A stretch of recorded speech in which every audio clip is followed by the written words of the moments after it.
I mean, when Morpheus talked about looking at horror as the living or as the dead was liquefied and fed to the living, when the old people were being liquefied and then fed to the babies in liquid form, like that's capitalism. I mean, that's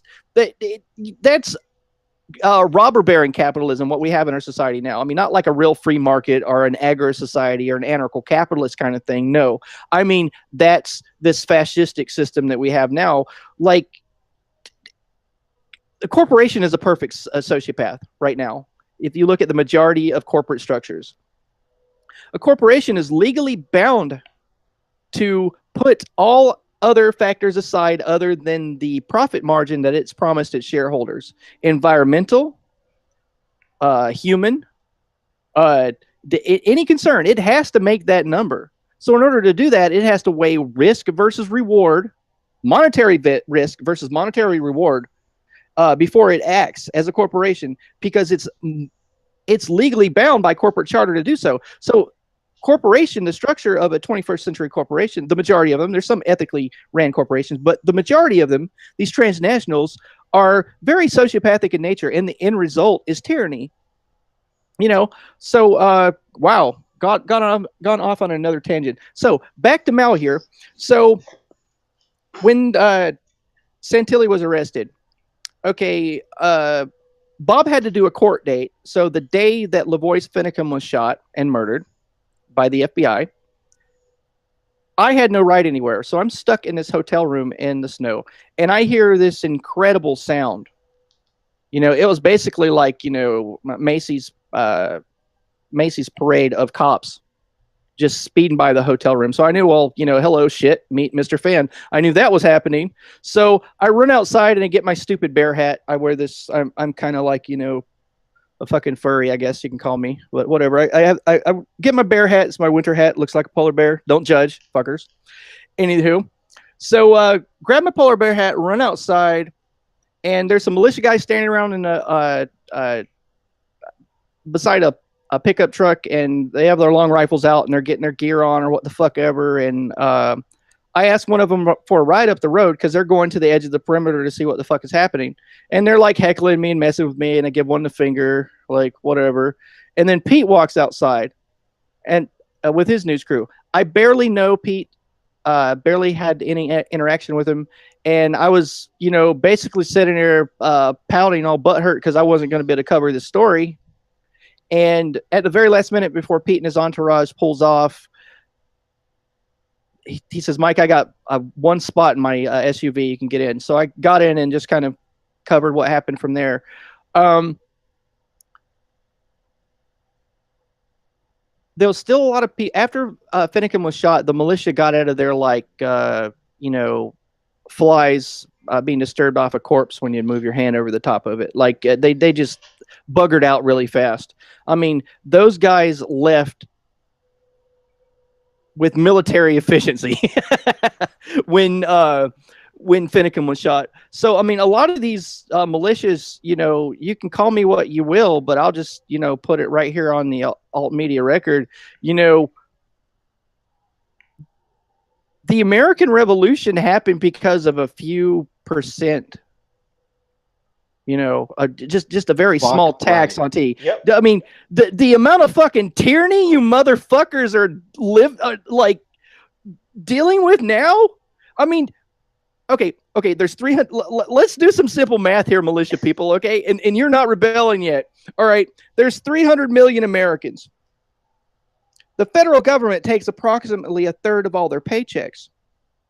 Yeah. So mathematically, there are 100 million full-time slaves in America. Okay, 100 million full-time slaves, and you motherfuckers aren't rebelling yet. I mean, the hardest thing that I find is to convince a slave that they're a slave. Oh yeah. Oh yeah. Yeah, you can convince. You can sit there and talk to them until they're blue in the head, and they will tell you that you're radical, that you're crazy, that you don't know what you're talking about. And then you got to trick them by like making cartoons that have like underlying themes of radicalism in order to get them to like go, oh, hey, that's what he was talking about 8 years ago. Yeah. I actually do have some cartoons, like I'm not on this page, but to try and just explain how the Federal Reserve works, what a straw man is. Right. It seems to get the intelligence level. I don't mean to like talk down the American intelligence level, but there really has been a dumbing down, within American society. Well, there's a dumbing down, and there's also a 50 to 60-year propaganda that has gone through everything. You have people that have been propagating the same lines that the CIA wrote in the 1950s to their kids and to their grandchildren, to the point where all it takes is 3 generations to enslave a whole society. You have the first generation, right? You have the first generation that says, "Oh yeah, this is the way we're going to do it." And then you have the second generation that says, "Well, this is the way my parents did it." And then you have the third generation that says, "Well, this is the way we've always done it." It's that easy. Here, here. But I'm preaching to the choir, of course. Yeah, it's kind of like, masturbation at this point. It's like, I'm so subversive. Oh, God. You know what I wish?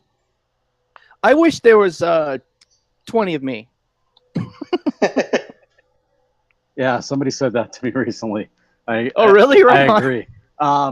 Well, and so what you talk about with Fincham, yeah, he was murdered. I saw the video. He was murdered. Mm-hmm.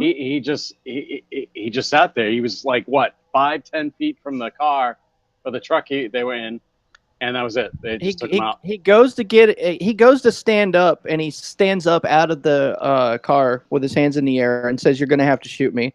You're going to have to shoot me." And he actually takes a few steps to the snow before they shoot him. But yeah, but they're firing at him while he's sitting. He's not fully stood up yet. He's like in the commission of getting up, and you can see both his hands going out the window up. And the first shot goes through the roof of the car, and the second one goes through the window. And then later, they claim state police shot him with pistols. I think he was wounded when he was first standing up, and it took him a few seconds to register. As a police accountability activist, as a police watchdog, I've had to read through more ad nauseum police reports and legal documents and pieces of discovery during police shootings than anybody should. Something that happens, if you get shot with a high-powered rifle, it takes you a few seconds to register the pain because it just severs the nerve so fast. So what I believe actually happened to Finicum, I believe he was shot. One of those rounds that went through the roof of his, either the one that went through the roof of his truck or the one that went through the window, hit him in the abdomen, and I believe he was clutching at his wound when they shot him. Interestingly enough, Finicum carried a single-action Russian pistol. I believe it was on his right hip. And the single-action Russian is like one of those old-timey guns that you would see John Wayne carrying, like the old Colt Peacemaker. And single-action means you have to cock it each time, pull the hammer back with your thumb and fire it. I'm not a gun guy, but I believe I'm right with this. Now, they claim that he reached into his jacket pocket to get a gun that ended up belonging to Ryan Bundy, like a pistol.